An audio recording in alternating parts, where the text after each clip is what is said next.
I wake up at about 5:15 most mornings. Not by alarm. I haven't used an alarm in almost 20 years. The body just wakes, the way it's woken for 6 decades, at the hour it decided long ago was the hour to wake. It's dark. In November it's very dark, and the house is cold because I let the fire go out overnight. And there is a moment, every morning still, after 7 years, where I reach toward the other side of the bed and find it empty, and remember. That's how the morning starts. That's the first thing that happens, every day, before anything else happens. And then I get up, and I do 5 things. 5 specific things that I've built over 7 years of living alone in this house. 5 things that I do in roughly the same order at roughly the same times. 5 things that have become the frame that the rest of the day hangs on. And I want to tell you about them, honestly, in detail. Because I've come to understand that these 5 things are most of what stands between the man I am and a much lonelier and much more diminished version of that man who would exist if I hadn't found them. I'm 82 years old. My name is Walter. I live alone in the house I built with my own hands in 1971. My wife Helen died in October of 2017 after 54 years of marriage. And these are the 5 morning habits that keep me, I'm not going to say happy, that word is a little larger than what I mean, that keep me steady and present and connected to my own life in a way that I wasn't in the first years after she died, and that I fought hard to get back to. Sit with me, I'll make the coffee. The first habit is the coffee at the kitchen table, 45 minutes, no rushing, every single morning.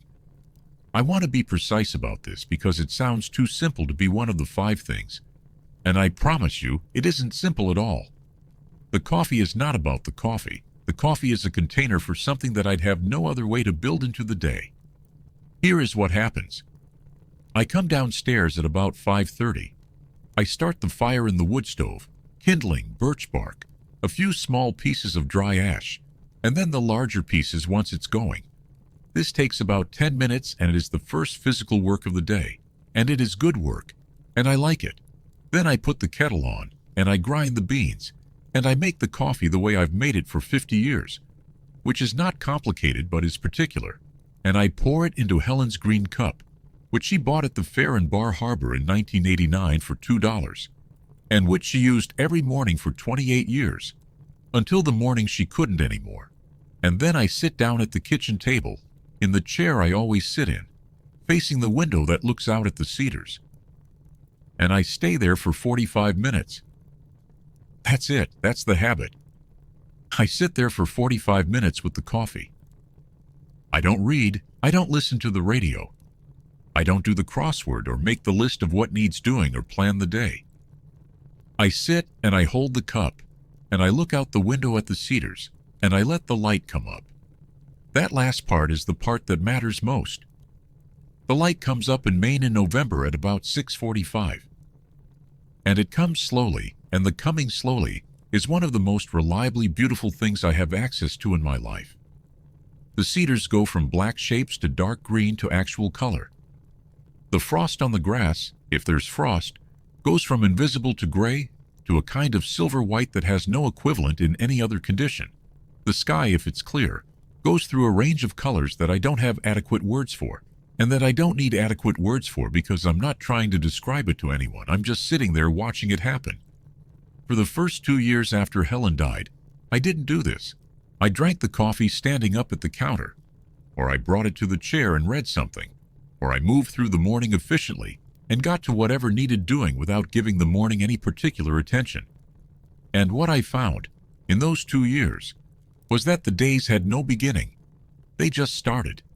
They started the way a machine starts, without ceremony, without any moment where I was fully present to the fact that a new day had arrived, and I was in it, and I was going to spend it somehow. The 45 minutes gives the day a beginning. It marks the transition from night to day, from sleep to waking, from the version of me that reaches for Helen in the dark, to the version of me that is going to go to the shop and call his son, and fill the feeder and make something with his hands. It is the ceremony that says, here is a day, and you are in it, and it is going to be what it is. And I want to say something about what actually happens inside those 45 minutes. Because it's not nothing and it's not simply sitting. Things arrive in that time. Memories arrive. Helen at the table across from me, 30 years ago, 40 years ago, with the radio on and the children upstairs still asleep, and the whole day still unspent in front of us. Understandings arrive. I've worked out more of what I understand about my life at that table in the 45 minutes than anywhere else. And most of what I've said in these conversations was first thought at that table, with the green cup and the cedars. Grief arrives sometimes and I let it. Gratitude arrives, more often than you'd think, and I let that too. The 45 minutes is not a productivity system. It is not self-improvement. It is the deliberate provision of a space in which my interior can be what it actually is for a period of time, before the day requires me to be functional. That provision, made every morning without fail, is one of the most important things I do.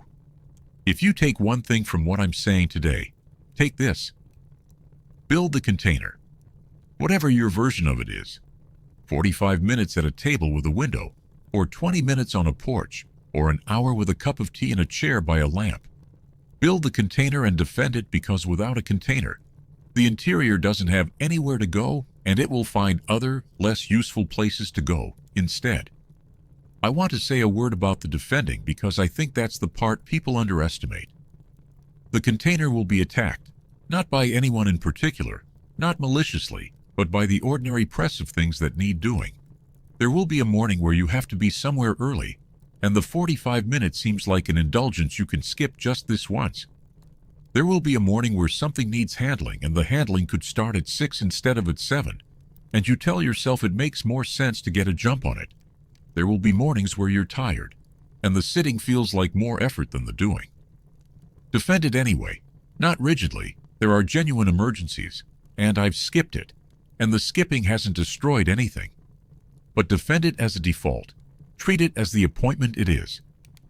Because what I've found, in the years of doing this, is that the mornings I skip the container are noticeably worse mornings, and the days that follow them are noticeably less mine.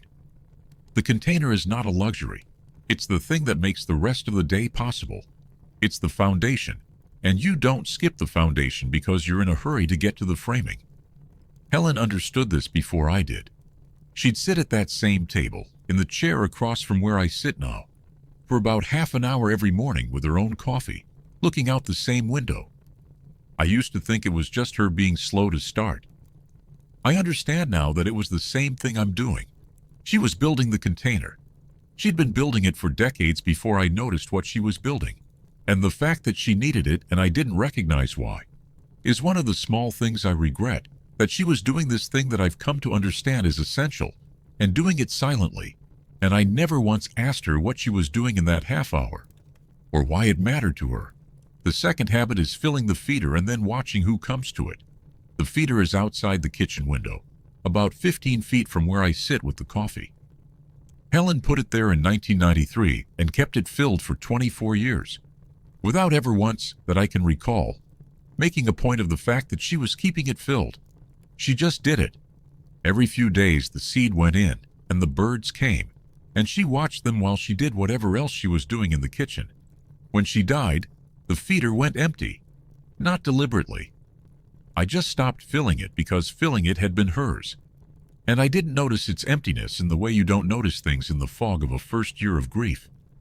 For 4 months it sat empty outside the kitchen window while I sat inside not seeing it. And then, in January of the second winter, I looked out one morning and there was a chickadee sitting on the empty feeder. Just sitting there. Looking at it. Looking at the empty thing with a kind of patient attention that I found, that morning, completely unbearable. I put my coat on and I went out into the cold. It was probably 10 below that morning, the kind of cold where the snow squeaks under your boots. And I went to the garage and I got the seed and I filled the feeder. It took about 3 minutes, and then I came back inside and sat down with the coffee. And I waited. He came back within the hour. And he came back the next morning and the morning after that. And I found that I was waiting for him. That the 5 or 10 minutes I spent watching the feeder in the morning had become the thing I was getting up for. On some of the harder mornings, on the mornings when the getting up was in question. That was the beginning of the second habit, and it's grown into something larger than the feeder. The habit now is fill the feeder and then watch. And the watching has become a practice of noticing that extends beyond the birds. Here's what I mean. When you commit to watching something for 10 minutes, really watching it, with actual attention rather than the peripheral half attention we give most things, you start seeing things you'd never see otherwise. I know the chickadees now, or I think I do. I know that they take one seed at a time and fly to the birch branch to open it, holding it under their foot and hammering at it, and then come back for another, and that this seems to me like an extraordinarily inefficient way to eat, but is apparently how they've decided to do it. I know that the nuthatch comes down the tree head first, which is a thing I'd known intellectually for 80 years, and had never actually watched happen until I started watching. I know that the blue jays are bullies and the chickadees don't seem to mind, and I know that there is a squirrel who has spent the better part of 2 years developing new methods of accessing the feeder, and who has, I'll admit, earned some of my grudging respect. None of this is important. That's the point. None of this matters in any practical sense. And that is exactly why it's one of the 5 things. Because the practice of paying close attention to something that doesn't matter is the practice of being alive in a way that is not organized around usefulness or productivity or getting somewhere. It is the practice of simply being present to the world in the morning, of letting the world be interesting, of finding that there is enough happening in 15 feet of yard on a January morning to occupy a man's full attention for 10 minutes. That capacity, the capacity to be genuinely interested in the ordinary, is one of the things I most needed to rebuild after Helen died. The grief had flattened everything. Everything was gray, in that particular way that grief makes things gray, and I couldn't find my way back to interest in anything. The chickadee on the empty feeder was the beginning of finding my way back, and the daily practice of the watching has been what kept the finding my way back from being a one-time thing that faded. I also keep a list. There's a yellow legal pad in the kitchen drawer, and at the end of the day, or sometimes during the morning if something particularly good happens, I write down one thing that was worth noticing, the chickadee with the white feather in his wing that I saw for 3 winters, and then didn't see again, and what that meant to me. The specific way the frost formed on the inside corner of the shop window one morning in a pattern that looked exactly like a fern. The light on the cedars on a particular October morning, which is a thing I write down almost every October, and which never seems repetitive when I do it, because the light is never quite the same twice. The list is 4 years old now. It's a record of what my days have actually contained. And what my days have actually contained, on inspection, on the evidence, is a great deal more than I'd have guessed. There has never been a day, not one, where I couldn't find something.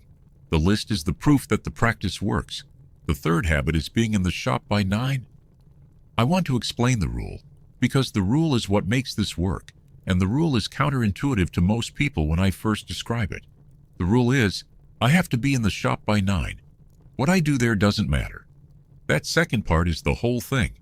The rule is not that I have to work. The rule is not that I have to produce something or finish something or make progress on something or have any purpose at all. The rule is that I have to be there, in the shop, with the door closed and the stove going, by 9 o'clock in the morning.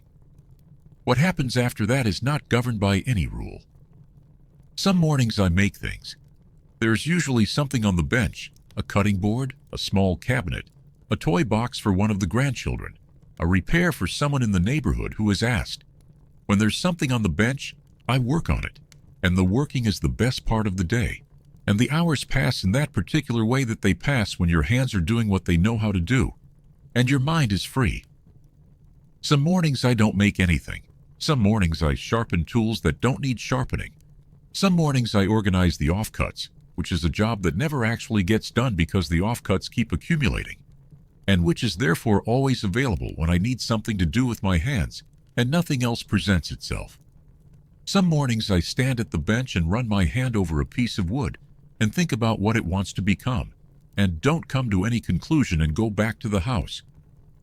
And some mornings, not many but some, I go in and I sit on the stool by the window and I don't do anything at all.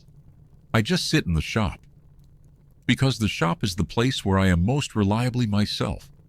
And there are mornings when being myself is all I'm up for. and the shop is where that's easiest. The rule works because it removes the negotiation. If the rule were I have to work in the shop, then every morning would involve an assessment of whether I have work to do and whether I feel up to doing it. And on the mornings when the answer was no, I'd stay in the house, and the staying in the house would become a habit, and the habit would eventually become the thing that keeps me from the shop entirely. I've watched this happen to men I've known. They stop going because on a particular morning they didn't feel like it, and the not going becomes easier than the going. And eventually the shop or the workshop or the garage or whatever their version of it is becomes a place they used to go rather than a place they go. By making the rule about presence rather than productivity, I've removed the possibility of that negotiation. There's no question about whether I have work to do, because it doesn't matter whether I have work to do. There's no question about whether I feel up to it, because I don't have to be up to anything. I just have to be there by 9. And here's what happens, almost every time. Once I'm there, I do something. The presence generates the activity. The being in the shop with the smell of it and the tools in their places and the wood on the racks does something to a man who has spent 60 years working with wood, and what it does is make him want to work with wood. Not always, but almost always. And on the mornings when it doesn't, I sit on the stool by the window and look out at the yard, and that's fine too. And I come back the next morning, and the next morning it usually does. The shop, in the years since Helen died, has been the place where I have most consistently been able to find the version of myself that I recognize. Not Walter the widower, not Walter who lives alone, not the 82-year-old man with the bad knee and the stiffening hands and the growing awareness of what's coming. Just Walter, who works with wood, who has done it for 60 years, whose hands still know what to do even when the rest of him is uncertain. That version of me is available in the shop every morning at 9, and I go there to find him, and finding him is one of the reasons I get up. And I want to say something about what actually happens to the mind in the shop, because I think it's one of the least understood benefits of this kind of work, and one of the most valuable things it provides. When your hands are doing something they know how to do, something they've done 10,000 times, something that requires attention but not deliberation, your mind gets a particular kind of freedom that it doesn't get anywhere else. It's not thinking exactly. It's not problem solving. It's a state where the mind isn't running the loops it usually runs. The grief loop, the worry loop, the regret loop, the loop of the thing you said 40 years ago that you shouldn't have said. Those loops require a certain kind of attention, and when the hands take the attention, the loops don't have the fuel to run. I'd call it peace, except peace sounds too passive for what it is. It's more like the mind is finally busy with the right thing. Busy with the wood, with the grain, with the question of whether this joint needs another 1/16 of an inch. And the busy with the right thing is the closest I come, most days, to what I imagine people mean when they talk about meditation, though I've never meditated and wouldn't know how to begin. In the first year after Helen died, this was the only place I got that. The house was full of her absence, and my mind ran the loops constantly. The shop was where the loops stopped. Not because I stopped thinking about her. I thought about her in the shop too. I still do. But because the thinking about her in the shop had a different quality. It was gentler. It was less like being pursued, and more like keeping company. The hands doing their work made room for the grief to be present without being overwhelming. That's a specific and enormous gift, and I got it from the shop, and I get it still. And it is one of the primary reasons the rule about being there by 9 exists. The fourth habit is saying something out loud. I want to be careful here, because this one is the strangest of the 5, and the one that people are most likely to misunderstand, and I want to describe it accurately rather than in a way that will worry anyone. I talk to Helen. Every morning, out loud, usually, not always. Sometimes it's in my head, but usually out loud, in the kitchen or the shop or standing at the window, because out loud is different from in my head and the difference matters. I know she's not there. I want to be clear about this. I am not confused about the situation. I'm a carpenter from Maine. I believe in what I can touch. And I can't touch her, and I know I can't. I'm not talking to a presence. I'm not expecting an answer. I'm not maintaining a fantasy that she's still here. What I'm doing is different, and I've thought about it for years. And here is the most accurate way I can describe it. For 54 years, Helen was the person I told things to. Not the important things, particularly the ordinary things. What I noticed, what happened at the job site, what I thought about something I'd read or seen or heard. The impulse to tell her things was as automatic and as constant as breathing. It was the fundamental way I processed being alive. Something would happen, and I would formulate it, and I would tell Helen. When she died, the impulse didn't die. The telling impulse kept firing every day, dozens of times a day, and there was nowhere for it to go.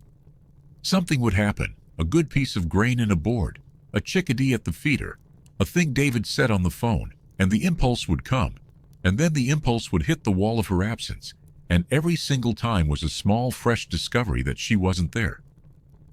So I decided to let the impulse go where it wanted to go. To keep telling her. I tell her about the mornings. I tell her about the light on the cedars. I tell her about the lupines when they come up in June, whether they came up thick this year or thin. I tell her what David said on Sunday, and what Susan said on Thursday, and what Lily wrote in her latest letter. I tell her when something in the shop goes well, and I tell her when something goes badly. And I tell her when I make something I think she'd have liked. And I tell her when I miss her, which is often, which is every day in some form. And the saying of that out loud, the actual audible saying of it, into the kitchen air, into the empty shop, into the morning, does something that thinking it doesn't do. It gets it out of me. It puts it into the world in the form of language rather than leaving it inside as a weight. I've told a few people about this. The reactions have varied. David was quiet for a moment and then said, "I talked to her too, Pop." Susan cried, a little, and then said she was glad. My friend Marie, who is Bob's widow, said she'd been doing the same thing and hadn't told anyone because she thought it meant something was wrong with her. I don't think anything is wrong with either of us. I think that a person you have talked to every day for 54 years does not stop being the person you talk to when they die. I think the conversation is one of the last things to go, and that letting it continue in a modified form. One-sided, unanswered, addressed to the empty room, is not delusion but a kind of loyalty. It keeps her in the world of spoken things. It keeps me from having to pretend that the 54 years of the habit can be dismantled in an afternoon because a heart stopped in a hospital room in October. And the practical function of it, which I only understood after a few years of doing it, is that it keeps me articulate about my own interior. When you have to put something into words for another person, even a person who isn't there, you have to actually formulate it. You can't just have the vague feeling. You have to say what the feeling is. And the saying of it clarifies it, in a way that having it silently does not. The mornings when I say things out loud to Helen are the mornings when I know most clearly what's actually going on with me. And knowing what's actually going on with me is, at 82, one of the most useful things I can do for myself and for the people who love me, and who deserve a version of me who is honest about his own condition. I've also started, in the last year or two, saying things out loud that are not addressed to Helen. Just saying them, naming the day, standing at the kitchen window with the coffee and saying, out loud, "It's a cold one." Or looking at the frost and saying, "That's a hard frost. That'll take the last of the garden." Small observations that would have been part of the ordinary conversational fabric of a house with two people in it, and that go unspoken in a house with one. I do this because the not speaking, sustained long enough, does something to a person. The voice, unused, becomes strange to its owner. I've had days, in the worst of the isolation, in that second year, where I didn't speak a word out loud from waking to sleeping, and where the sound of my own voice, when I finally used it on the phone in the evening, was startling to me. That is not a good condition for a person to be in. The voice needs to be used. The house needs to have sound in it that a person made. Saying things out loud, even to no one, is a way of remaining a speaking creature rather than becoming a silent one. The fifth habit, and this is the one that took me longest to build and that I most needed, is reaching out to one person before noon. Every morning before noon, I make contact with one other human being, not because they've called me, because I've called them. The distinction matters enormously. For the first 2 years after Helen died, I was receiving contact. David called on Sunday. Susan called on Thursday. The neighbors checked in periodically. Elaine from down the road stopped by now and then. I was the recipient of a certain amount of social contact, and I told myself that this was sufficient, that I had people in my life, that I was not isolated, and I was technically correct. I was receiving contact, but receiving contact is not the same as being in relationship. Receiving contact positions you as the object of other people's initiative. It makes you the recipient of care rather than a participant in a mutual thing. And over 2 years of only receiving, something shifted in the quality of my relationships that I could feel before I could name. The naming, when it came, was something like, I have become a person who is checked on rather than a person who is engaged with. The calls I was receiving were more and more calls about how I was doing. They were not conversations. They were assessments. The people who loved me were monitoring my well-being, and I was performing well-being for them. And the monitoring and performing had replaced the actual exchange between adults who were interested in each other's lives. I decided to reverse it, or at least to interrupt it, by initiating, every morning before noon, I call or contact one person for a reason that is not about my well-being. I call David to ask about the project he's been working on, because I've been thinking about it and I'm curious how it's going. I call Susan to tell her something I read that made me think of her, or to ask her advice about something. The asking for advice is a specific and valuable thing, because it positions her as the person with something to offer, rather than as the person doing the checking. I write to Lily, because we have a correspondence, and because she writes to me, and because the writing is a real thing between us that has nothing to do with anyone's concern for anyone's welfare. I stop at the Sullivans when I see them outside, and I ask about the baby, and I ask about the porch we rebuilt together, and I tell them something I've noticed about the weather or the road or the neighborhood. I initiate. I bring something. I show up with an interest in the other person rather than waiting to be the object of their interest in me. And what has happened, over the 2 or 3 years I've been doing this consistently, is that the quality of the relationships has changed. David and I talk about his work now, not about my well-being.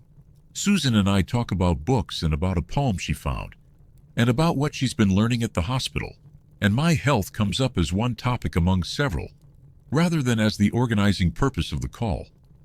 The Sullivans invite me to things now, real things, dinners with people I don't know, the kind of thing I'd have declined 3 years ago, because I have made myself a person who is present in their lives, rather than a person they are being kind to.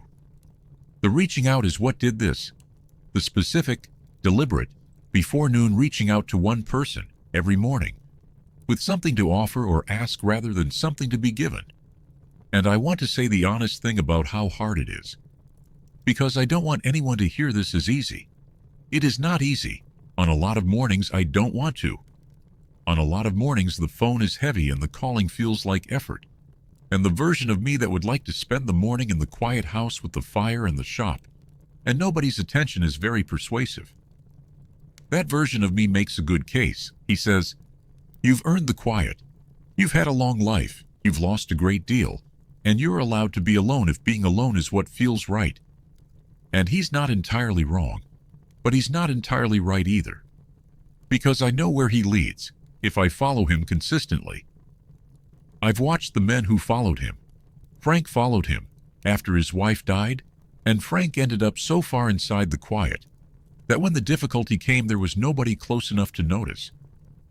The quiet is comfortable, and it is also, past a certain point, a slow disappearing, and the reaching out is what stands between me and the slow disappearing. So I do it anyway. Every morning, before noon.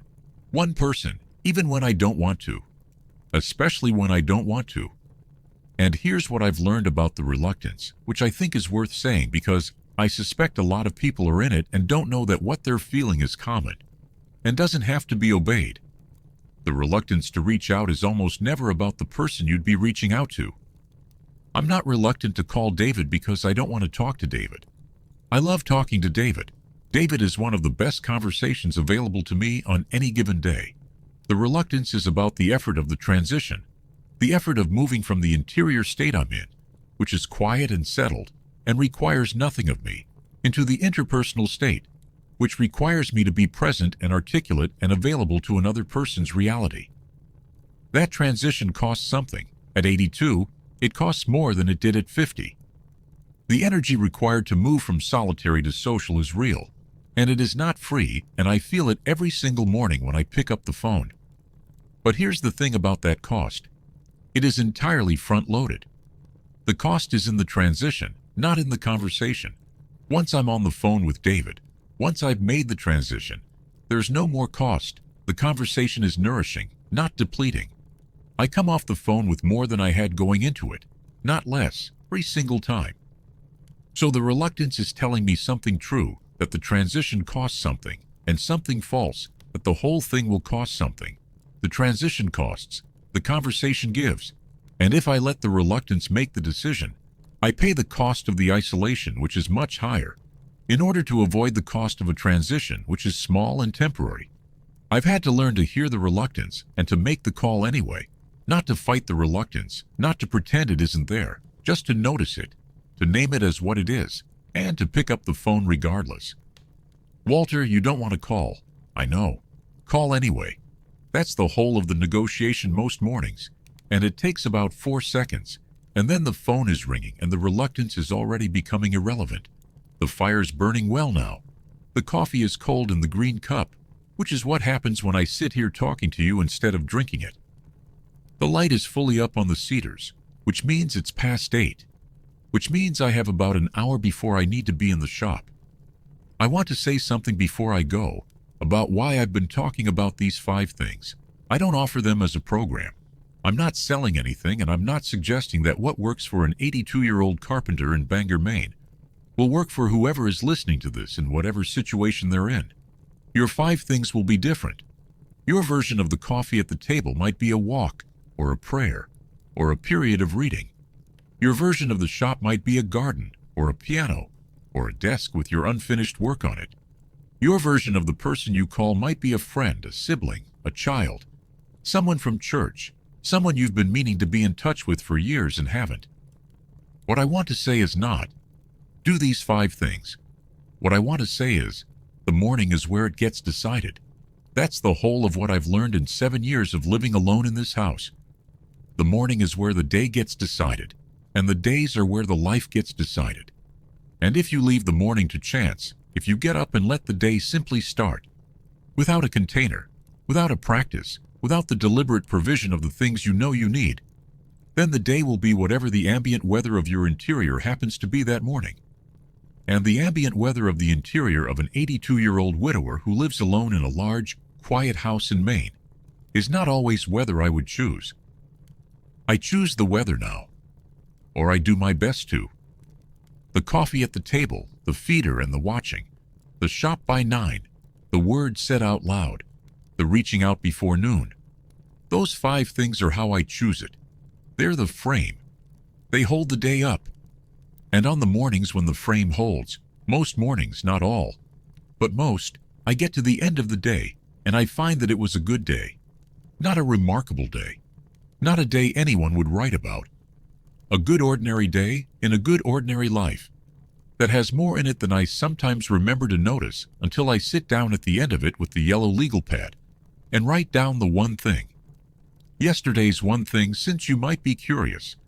The light came through the west window of the shop at about 3 in the afternoon, the way it does in November, and it landed on a piece of butternut I'd been working on, and the grain lit up in a way I've seen 1,000 times in 60 years of doing this and that. I stopped to look at anyway, for probably 2 full minutes, standing at the bench with the plane in my hand and the shop warm from the stove, and everything quiet.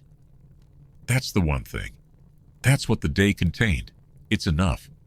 At 82, alone in this house, with the fire going and the feeder full, and the cedars going gold in the late light, it's enough. If anything I said today reached you, you can subscribe to walk with me a while longer. I read every comment. Tell me about your mornings. Tell me what holds your day up. I'd like to know. Take care of yourself. Build the container. Fill the feeder. Go to the shop. Say the thing out loud, and call someone before noon, even when you don't want to. especially when you don't want to. The fire's still going. I'll see you next time.